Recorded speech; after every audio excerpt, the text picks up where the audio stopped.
see it.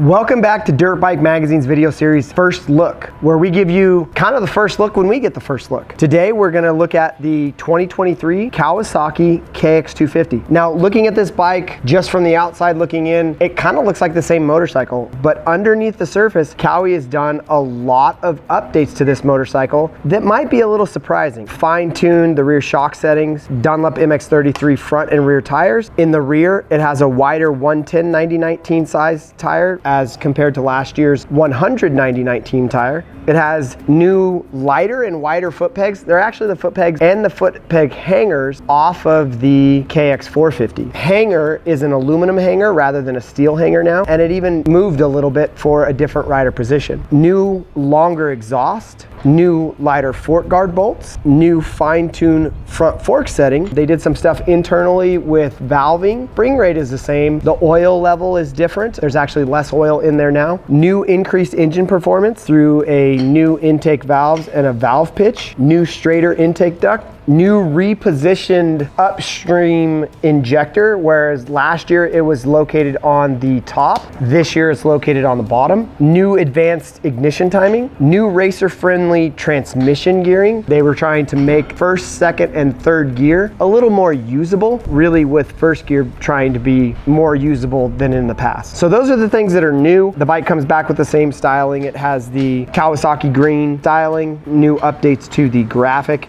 Still has the side access airbox, similar to what we see on some of the Austrian brands, and the new Honda is the same way. Based on the feedback from Kawasaki's effort with the Monster Energy Pro Circuit Kawasaki team on the professional level, both Supercross and motocross engineers came up with, and they've lengthened the transmission first gear to make it a little bit easier to use in a variety of situations. Second gear was also fine-tuned. The KX250 continues to utilize finger follower valve actuation to help achieve high rev limit that allows for the use of more aggressive cam profiles and contributes to high RPM performance. For 2023, the KX250 received a 1.5 millimeter narrower pitch for the intake valve and increased clearance at the valve seat to deliver increased cylinder filling efficiency and improved combustion for improved peak performance up on the top end. The intake valve has been reduced by 1 millimeter for increased cylinder head and valve seat reliability, as well as to accommodate a tighter valve pitch. To match the valve size and pitch changes, the crown of the 14:1 bridge box piston has been redesigned. On the piston skirt is designed to reduce friction at low RPM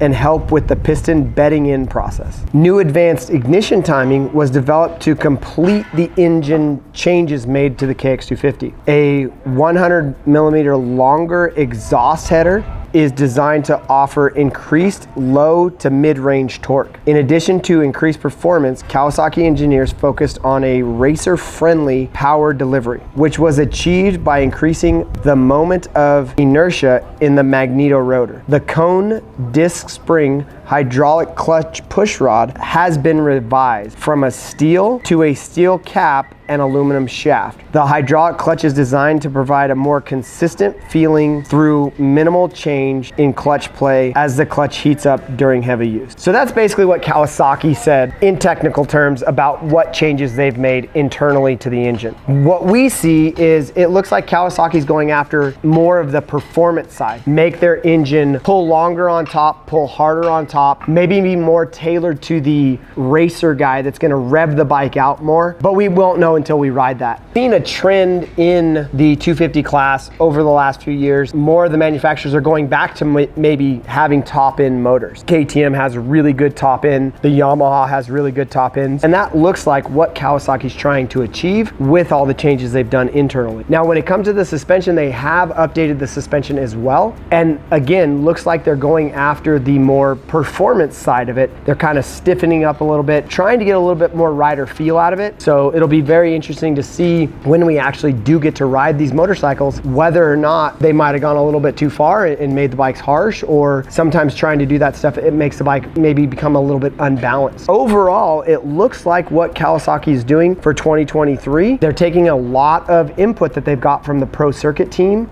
with the straighter intake and the new positioning of the upstream injector, all trying to get that response, a longer head pipe to try to get a little bit more response and performance out of the bottom end. And then what they did with the transmission, making it to where it's first, second, and third a little bit better user friendly to where they're going through the gears. So it's going to be really interesting. KX250, maybe not the most exciting bike to ride in the past, but it's kind of like the 450. It does everything pretty well, and it's an all-around good motorcycle to start off with. So they got a good platform. We'll see if they're able to improve on the platform or if it goes backwards. Only time will tell. We're going to be able to test this bike really soon, so stay tuned to our YouTube channel for our first impression. If you got a little bit more time on your hands and you want to check out some of the other first looks on 2023 models, hit the video thumbnail now, and don't forget to hit that subscribe button to stay up to date with all of our latest videos.